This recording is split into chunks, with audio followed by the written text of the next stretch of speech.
Hi everyone. So in this lecture, let's learn about the implementation of access matrix.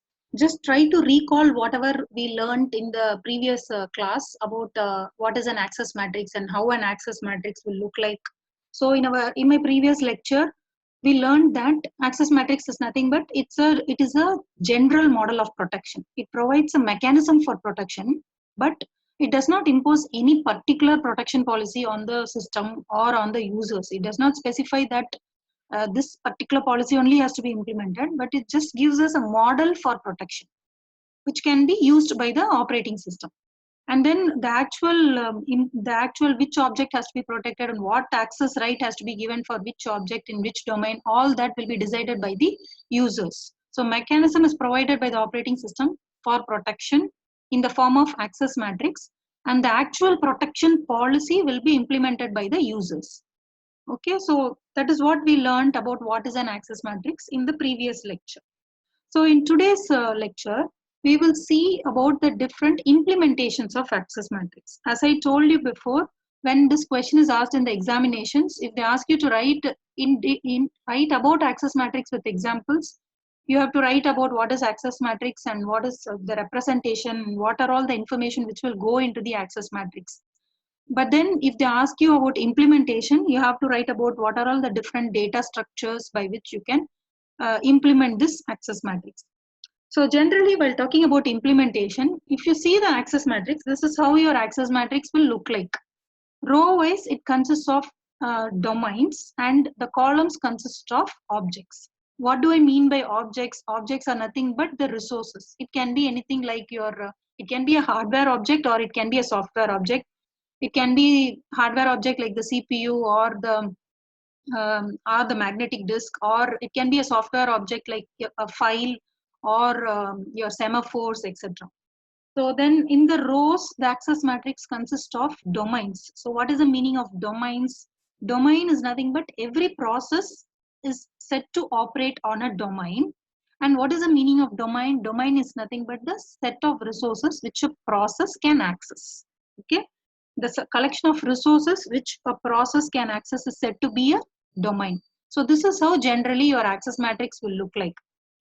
Okay, just try to absorb this representation of access matrix because then only you can understand its implementation. Okay, so rows in the access matrix consist of domains. Domains are nothing but the set of resources which a process can access. And the columns of an access matrix consist of objects. Objects are nothing but the resources which can be a hardware resource or it can be a software resource. And what is the entries of the access matrix consist of? The entries are called as access rights. So access rights are nothing but the operations which can be performed on that particular object in that particular domain. Say for example, if you want to, say for example, a process in domain D1 can perform read operation on the file F1 and it can perform read operation on the file F3. Any other operation is not allowed. That is the meaning of this representation. Similarly, a process in domain D2 can perform print operation on the printer resource. That is the meaning of the second row of this access matrix. So that is the meaning of the general representation and the meaning of the access matrix. And this access matrix is generally a sparse matrix. What is the meaning of sparse matrix?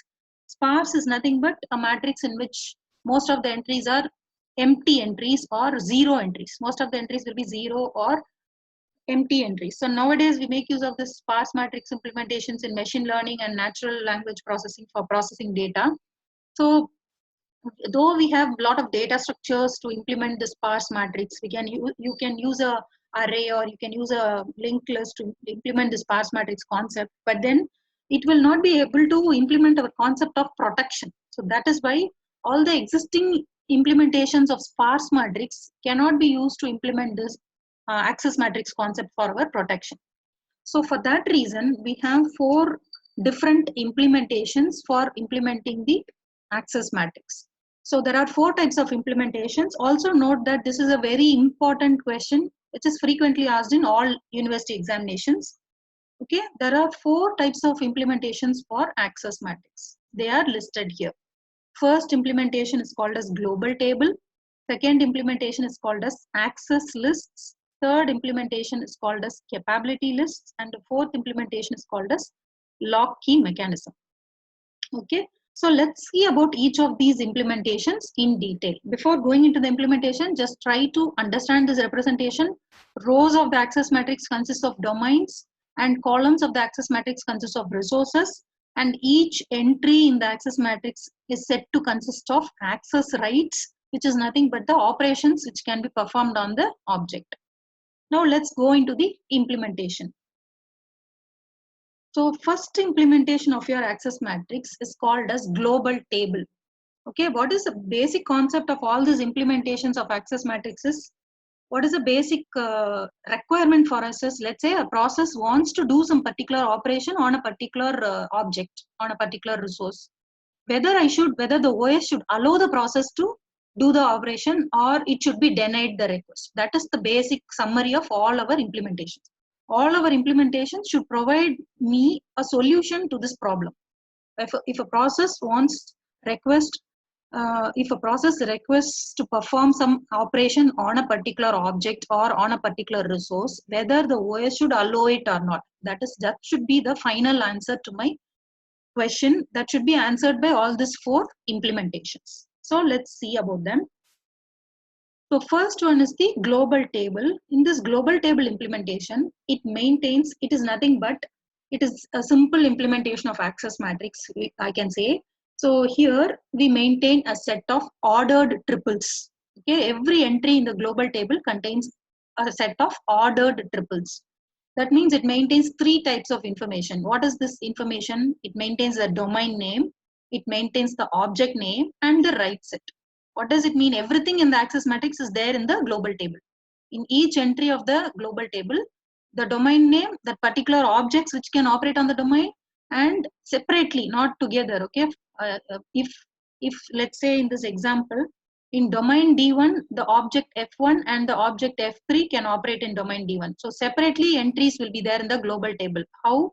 It will look like D1, F1, read, and one more entry will be there in the global table which will look like D1, F3, read. So like that, for every object in every domain, separate set of ordered triples will be maintained in the global table. Okay, now the entries are maintained and entered in the global table. Now then, how we are going to take decisions based on this global table? Let's say a process requests to perform an operation M. Okay, that operation M should be there in the rights set of that particular object. Let's say one process P1 wants to perform the read operation on object O1. Okay, then the OS will check if the read operation is there in the rights set of that particular object O1 in that particular domain. Okay, domain can be anything. It can be D1, D2, D3, D4 like that. So it will check, the OS will check whether the particular read operation is there in the rights set for that particular object O1. If it is there, then the process will be allowed to execute the operation. If it is not there, process will be denied the request. Okay, that is such a very simple implementation. The process will be denied, and an exception or error condition will also be raised because the process is not allowed to do that operation in that particular domain for that particular object. You could have also experienced this when you try to do a write operation on a file, and if that particular program does not have that access, an exception would have been raised in your programs. Okay, so this is your global table implementation. And if you see the advantages, as I already told, it's a very simple implementation. That is the advantage.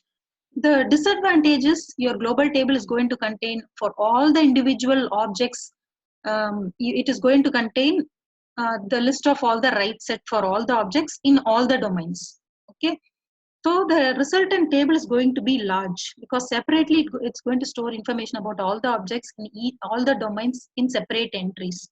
So in case if you have too many objects in your system, then the table will be large. So you cannot fit it into main memory. So you need to say store it in secondary memory.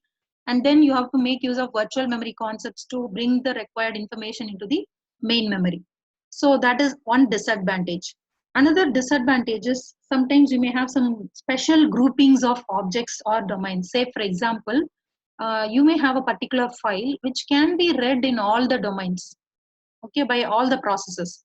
In that case, it's a special grouping. but still I cannot take advantage of that special grouping, and I cannot reduce the number of entries in my global table. Number of entries in my global table will always remain the same, irrespective of this is a special case where I have a chance to reduce the number of entries, but still I cannot do that.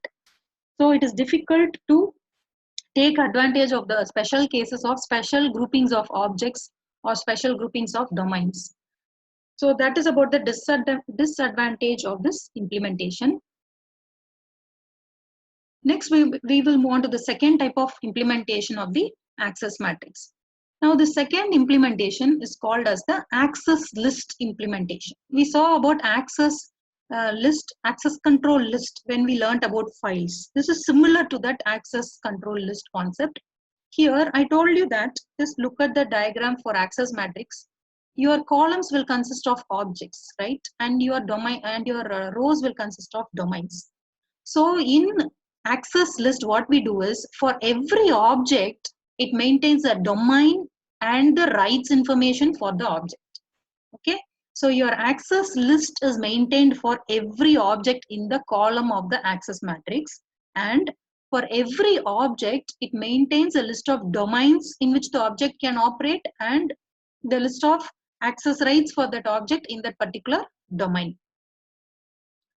Okay, so access list is maintained for each object, and so here it is not a triple, it is a ordered pair which consists of the domain in which the object can operate and the right set for that object. Say for example, here in this representation for object F1, the entry in the access list will be D1 comma read and D4 comma read comma write. Okay, so for every object, what are all the domains in which it can operate and what are all the access rights which it can perform on in that particular domain, that will be maintained as a ordered pair in the access list. Now, how are we going to allow the process request or deny the process request in this access list is, so whenever a process requests to perform an operation M, we check whether the operation M is there in the right set for that object in that particular domain. A process might be in domain D1. It will request to perform some operation read on the for some object for some file object F1. Okay, we check for the file object F1 if the read operation is there in the right set for F1. Okay, if the read operation is there in the right set for that object in that particular domain, we allow the process to do the operation. Now, if that read operation is not there in the right set, instead of not allowing the process, what we do is we also have another set called as the default set.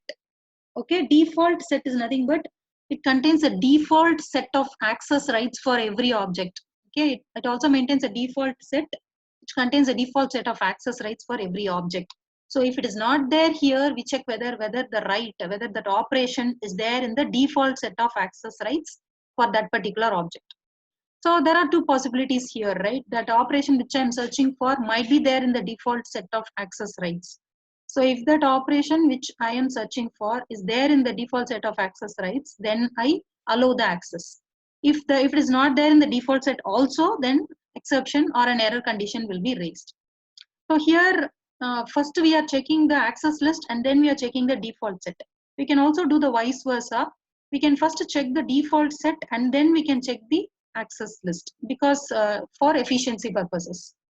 So that is about the second type of implementation of access matrix, which is nothing but your access list.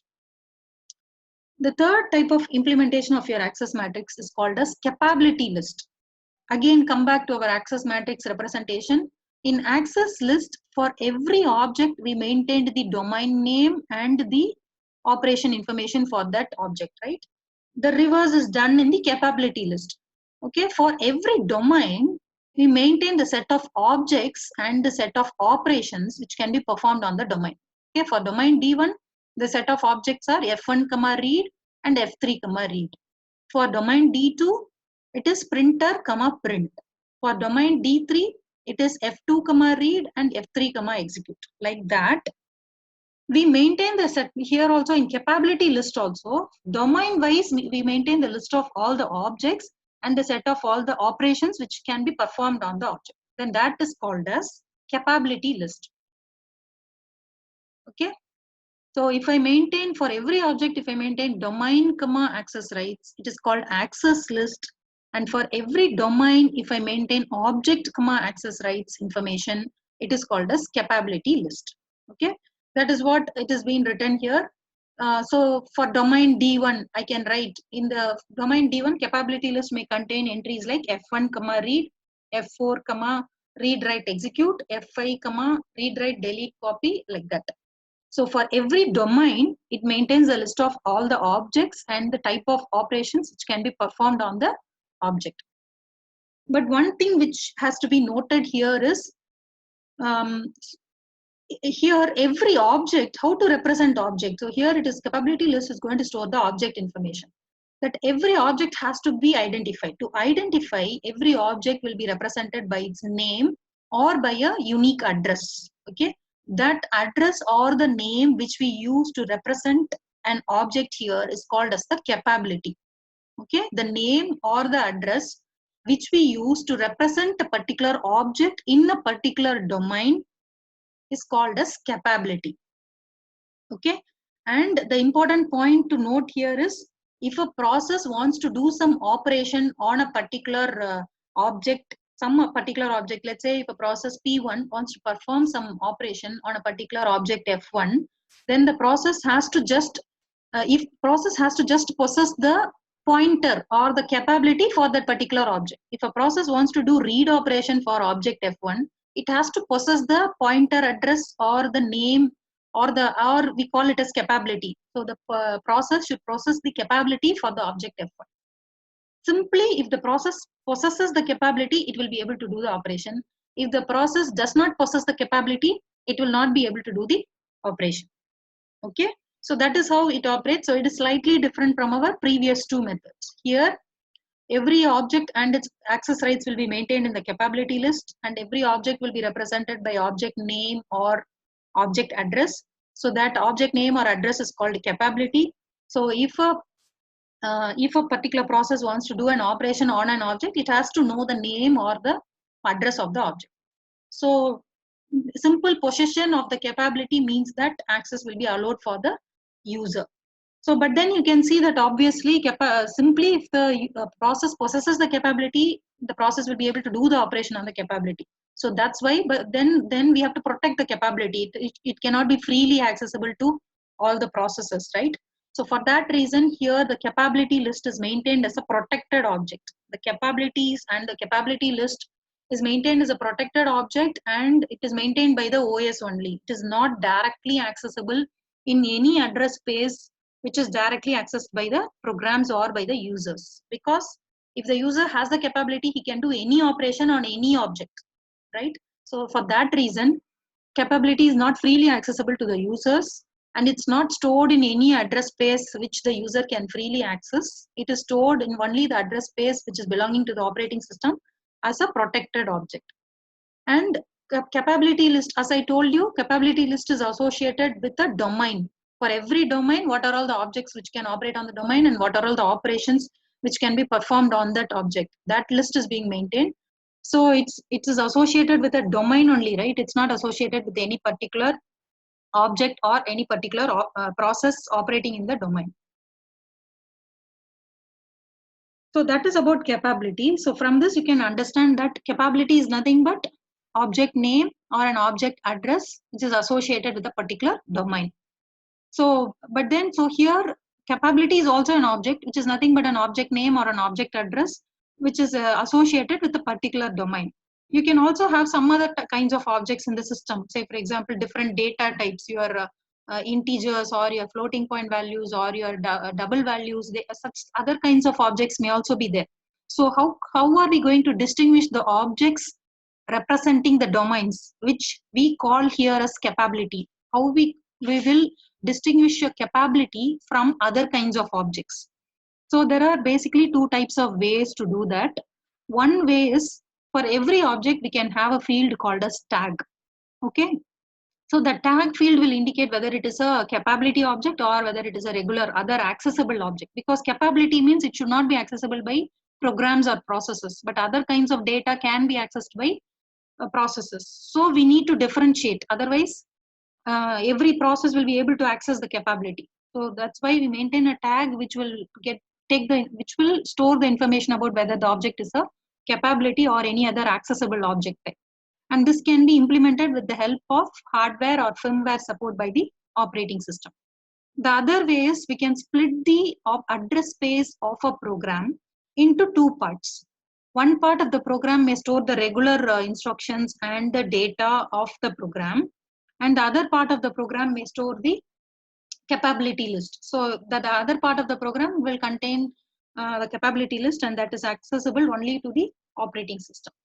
So that is how we can, that is two types of ways in which we can distinguish capabilities from other kinds of objects. The fourth type of access matrix implementation is called as the lock key mechanism. Now this lock key mechanism, so in the previous method, this example is Mac operating system uses a capability based protection system. And here this lock key mechanism is just an in between the access list method and the capability list method. Here what we do is, we know that the rows of access matrix contains domains and the columns of access matrix contains objects. So each domain contains unique bit patterns called as the keys. Understand that domain is going to contain unique bit patterns, and that is called as keys. Keys are maintained in the domain. And each object has a list of unique bit patterns called as the locks. So locks are going to be maintained, the patterns, bit patterns maintained in the object are called as locks. Okay, let's say a process in one particular domain wants to access an object. So the process will be having the lock, and for in order to get the key for accessing that object, that key is going to be there in the domain. Okay, so if the key present in the domain matches with the lock present in the object, matches with the lock which is possessed by the object, what is the meaning of that? The bit pattern which the object is having should match with the bit pattern which is present in the domain. Object may be having several locks for several domains, right?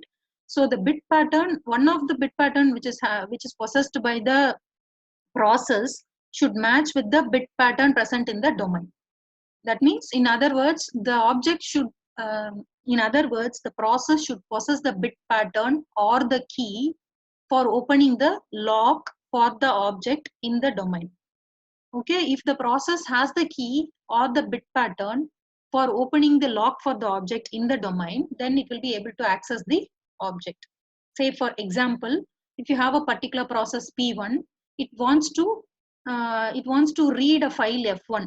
Okay, so it needs to have, if it wants to read the file F1 in this lock key mechanism, it needs to have the key for the file F1. Where will it have the key? If the file F1 is in domain D1, the domain D1 will have the key. Key is nothing but it's a unique bit pattern. And the process P1 will also have a unique bit pattern.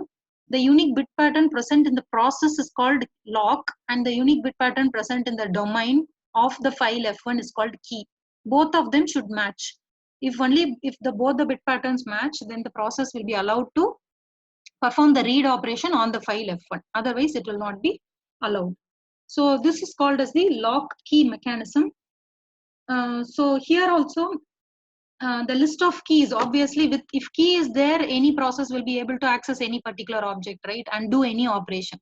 So just like capabilities, the list of keys for a domain must also be managed by the operating system here. Just like capability list is managed by the operating system, the list of keys must also be managed by the operating system on behalf of the domain. And users will not be able to examine the list of keys or examine the list of locks, or they will not be able to modify the keys or the locks. So in this way, protection is enforced in your lock and key mechanism.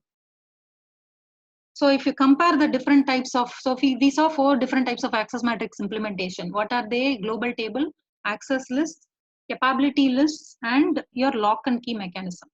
So if you compare the different types of implementations, the first implementation, global table implementation, is simple implementation, but then as I told you, every information is entered into the global table. So global table becomes large, and so we need to maintain it in the secondary memory.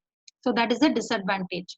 If you compare the access list directly it is maintained by the users. So every access right information is decided by the users. So access this directly corresponds to the needs of the users. But then the disadvantage here is how to determine what will be the set of access rights which should be there in each domain and which should not be there in each domain. That is one disadvantage. Determining that is difficult.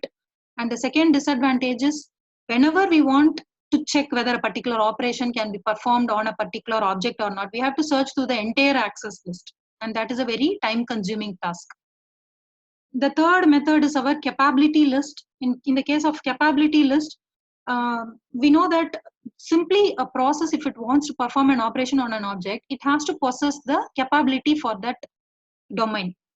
Let's say you give the capability for a particular object for a particular domain. How to revoke the capabilities? You give simply if the process possesses the capability, it will be able to do the operation on the capability on the object. But then once you give the capability to a process, how to revoke the capabilities? That is nothing but access rights of executing a particular object on a particular domain is called capability. So how to revoke that capability from the object? So that is inefficient or difficult in your capability list method. The fourth method is lock and key method. This is effective and flexible method. And you can also pass the keys freely from one domain to another. And if you want to revoke the access rights, how can we do it? Just you change the locks, right? If the keys are going to be present in the domain, so you just change the locks, which is nothing but the bit patterns associated with the objects. So you just change the locks, you'll be able to revoke the access rights. So if the bit pattern doesn't match, the process will not be able to access the particular object. So you can change the locks or you can change the keys, and by that you can revoke the access rights. So that is about the comparison of different types of methods. So with this, we come to the end of this lecture. We saw about, to summarize, we saw about the different types of access matrix implementation, which is nothing but your global table implementation, access list for objects, capability lists for domains, and lock key mechanism. We saw that in access list, for every object, we maintain the domain. For every object, we maintain the domain, access rights for the object. In capability list, for every domain, we maintain the object, access rights for the domain. Okay, and in lock and key mechanism, unique bit patterns are maintained both in the domains as well as in the objects, and both should match.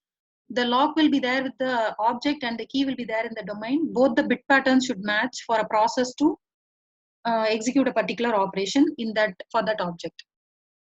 And in global table implementation, we saw that it is maintained as a triple pair. All the information is maintained. It maintains the domain information, object information, and the access rights information for that object. So that is all about the implementations of access matrix.